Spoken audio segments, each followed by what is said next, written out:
Kalau ia berdosa, maka imam itu akan meninggal saat dia menjalankan tugasnya dalam kemah itu. Tapi kenapa kok Maria bisa dikandung tanpa noda dosa? Mustahil nggak sih? Bunda Maria itulah sang tabut perjanjian baru, guys. Tuhan jelas sudah mempersiapkan Maria sebagai perempuan yang akan mengandung sang Kristus, guys. Maria yang dikandung tanpa noda patut kita sembah. Lewat dogma ini juga, gereja memberikan model dan teladan kekudusan dalam pribadi Bunda Maria. Halo teman-teman semua, welcome to Tekad tentang Katolik.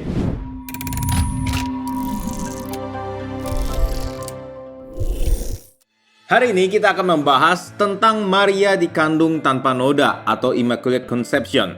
Pembahasan tekad hari ini bersumber pada artikel yang ada di Katolisitas ya guys. Buat yang pengen lihat artikel fullnya bisa cek description box ya. Tapi seperti biasa, teman-teman boleh share dulu video ini supaya semakin banyak orang bisa tahu apa sih Immaculate Conception itu. Oke, tanpa berlama-lama lagi, mari kita mulai! Teman-teman, mungkin beberapa dari kita masih ada yang belum tahu atau mungkin bingung ya saat mendengar Immaculate Conception. Jadi sebenarnya apa sih itu? Sebenarnya jawabannya bisa panjang kali lebar guys. Tapi mari kita coba memahaminya perlahan secara ringkas ya. Immaculate Conception adalah sebuah dogma atau ajaran dalam gereja Katolik yang menyatakan bahwa Bunda Maria dikandung tanpa noda dosa asal. Dogma ini dikeluarkan oleh Paus Pius ke-9 tanggal 8 Desember 1854. Loh, berarti baru-baru ini dong diajarinnya. Gak valid lah, kita kan ajarannya udah dari 2000 tahun lalu. Masa gereja buat ajaran baru sih?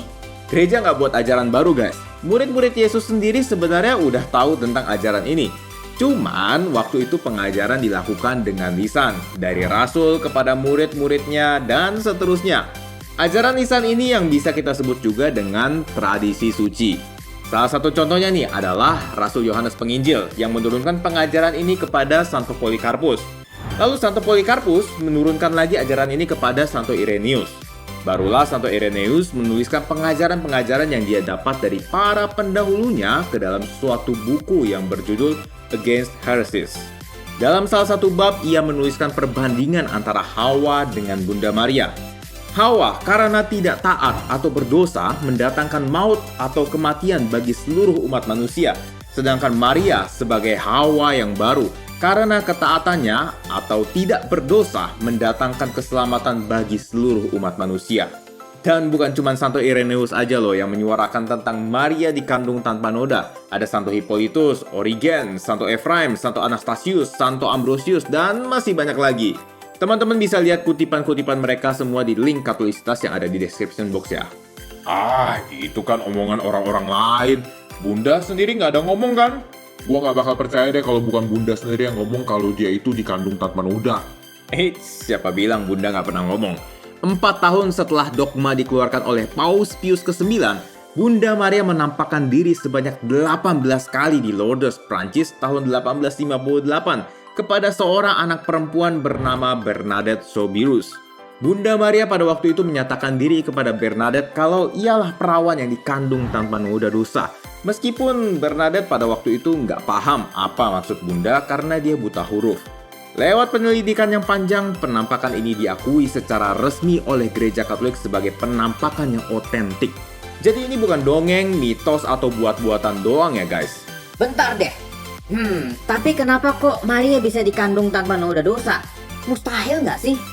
Wah, ini menarik nih. Kita coba lihat dulu ya ke Perjanjian Lama di Kitab Keluaran bab 25-31. Dalam ayat-ayatnya tercantum betapa spesifiknya aturan yang ditetapkan Tuhan tentang kemah suci dan tabut perjanjian. Salah satu peraturannya adalah hanya imam agung yang boleh memasuki tempat maha kudus itu, dan ia sendiri juga harus disucikan sebelum mempersembahkan korban. Kalau ia berdosa, maka imam itu akan meninggal saat dia menjalankan tugasnya dalam kemah itu. Tabut perjanjian itu sendiri berisi roti mana, 2 loh batu ke-10 perintah Allah, dan tongkat Imam Harun. Nah, Bunda Maria itulah sang tabut perjanjian baru guys. Kenapa? Karena ia mengandung sang roti hidup, sang sabda yang menjadi manusia, dan sang imam agung yang tertinggi. Tidak mungkin seseorang yang kotor dan pernah bersentuhan dengan dosa bisa bersentuhan langsung dengan Allah yang kudus yang tidak berdosa guys. karena secara otomatis orang itu tidak akan layak. Oleh karena Allah sendiri masuk dan tinggal di dalam rahimnya, Bunda Maria sang tabut perjanjian baru haruslah suci dan tak bernoda sedari awal ia dikandung. Mustahil nggak? Enggak dong. Orang tabut perjanjian lama aja udah ditentukan secara spesifik oleh Tuhan.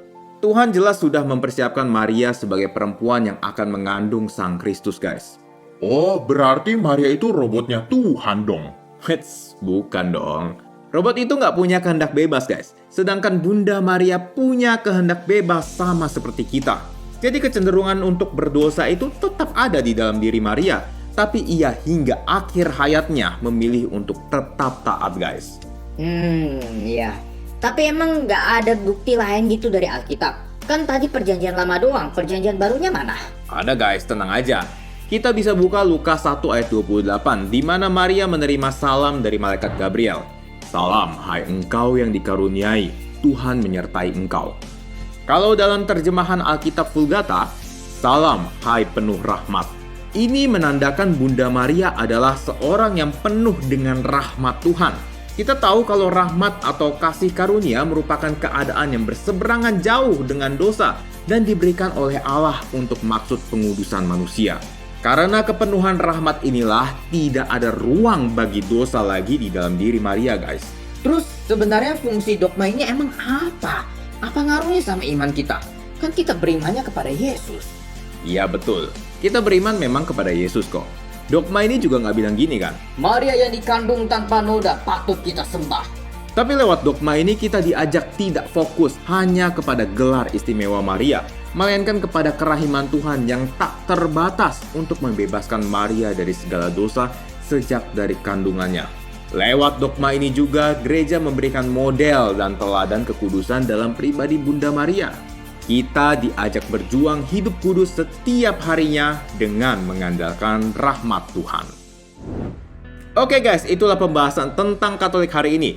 Jika teman-teman merasa video ini bermanfaat, teman-teman boleh like, subscribe, dan share video ini. Dan kalau ada request, silahkan komen aja ya di kolom komentar. Terima kasih sudah menonton dan sampai jumpa di TK selanjutnya. Adios!